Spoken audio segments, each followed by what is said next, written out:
Hi everyone, welcome back to my channel Pathfinder with Yatnika. So we've already talked about guesstimates and the profitability framework in the previous videos. In this video, we'll talk about the market entry framework. So whenever a company wants to launch a new product or enter a new market, a big question arises, and that is, should I enter the market, and if yes, how? So this is where the market entry framework comes into the picture. In this video, we'll learn how to use this framework step by step. So let's get started.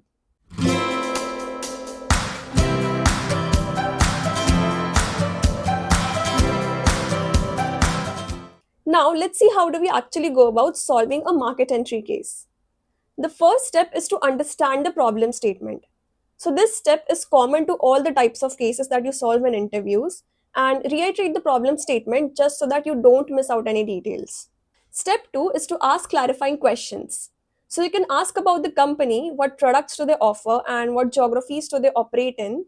You can also ask about the market entry, like what is their vision, goals, objectives, and timelines. You can also ask about the industry, like how big is it and the growth opportunities there and the competitive landscape. You can also ask about the customers, that is, who is their target audience and existing customers. Step 3 is the financial feasibility check. It basically involves figuring out if this new market entry plan makes business sense financially. We do this by using a simple but powerful formula. Profits is equal to market size into market share into margin minus fixed cost. Let's break that down. So, first is the market size. Estimate the total potential market, that is, how big is the pie that we are trying to capture. This can be calculated using a guesstimate approach or by looking at existing data or similar products in other geographies. Second is the market share. Here we estimate what portion of that market our company can realistically capture. You can take a cue from similar launches by competitors or from comparable regions. Ask the interviewer for data if available or assume a reasonable number. Third is margin. It is the difference between the price per unit and the variable cost per unit. You can use cost based, value based, or competitor based pricing to estimate the price. Then calculate or ask for the variable cost per unit, that is basically how much it costs to produce one unit of the product. Next is fixed costs, which include one time investment like setting up factories, the cost of land, equipments, etc. Ask the interviewer or estimate it based on industry norms. Once you plug these numbers into the formula, you'll get a good idea of whether entering this market will be profitable or not. If the numbers look promising, we move on to step 4, which is operational feasibility. Here we check the operational feasibility, meaning can the company actually make this happen on the ground? We do this by establishing the value chain, which has three main stages. Production. Can we produce the product locally or do we need to import? What are the challenges in manufacturing capacity, raw materials, or logistics? Second is distribution and retailing. How will the product reach customers, or what channels will we use, online, offline, or both, etc. Third is marketing and promotion. How will we build awareness and attract consumers? What will be the budget and what kind of campaigns or collaborations would make sense? Next, we look at the mode of market entry. So, there are several ways to do so. First is starting from scratch. The company builds everything on its own and it gives us full control but involves high cost and time investment. Second is acquisition. You buy an existing local player and it is quick to enter the market but very expensive. Third is joint venture. You partner with a local company where risk and investment are shared and you gain local expertise as well. Next comes franchising. Others run operations under your brand name and it gives you faster expansion but lower control over quality. Then comes outsourcing. So here you let third parties handle production or sales, which is the cheapest option and has the least involvement but gives very limited control. And finally, we assess the barriers to entry and associated risk. Barriers could include government regulations, capital requirements, or IP and patents. And the associated risk can be analyzed through the PESTEL framework: political, economic, social, technological, environmental, and legal risk.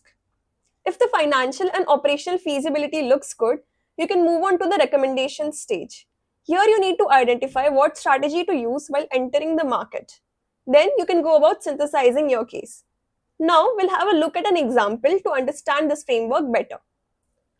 So, the client is a premium toothbrush company that already sells both manual and electric toothbrushes in India.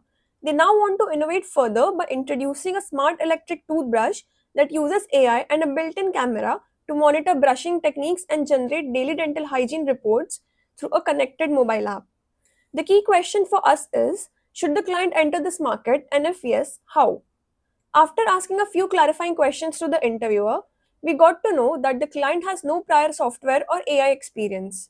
There are no budget constraints, and no other company is currently pursuing such a product. So, we need to analyze the opportunity, check feasibility, and recommend an entry strategy. Let's estimate the market size now. We can estimate penetration across India's total population by dividing it into urban and rural regions. Let's run through the numbers now.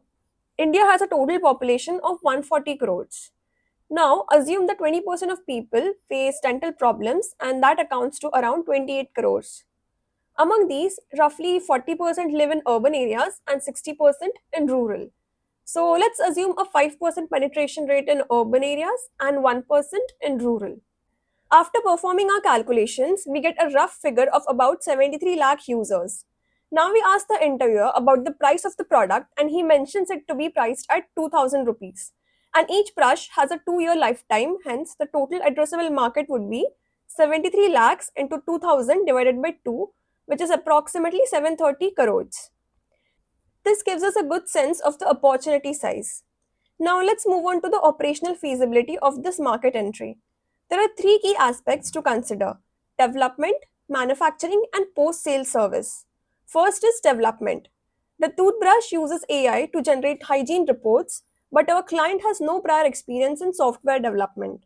This means that developing the AI model, the app interface, and ensuring smooth data transfer via Bluetooth will be a major challenge. So, technical expertise will need to be either partnered or outsourced. Second is manufacturing. Integrating a camera and sensors into the toothbrush would require upgrading existing production lines. It will also involve sourcing microprocessors and testing the brush for durability and water resistance, which adds complexity. Third is post sale service. Unlike regular toothbrushes, this product would require after sale support for both hardware and software issues. This means the company will likely need to set up a new service division dedicated to smart products. Now, based on the analysis, let's recommend the mode of entry.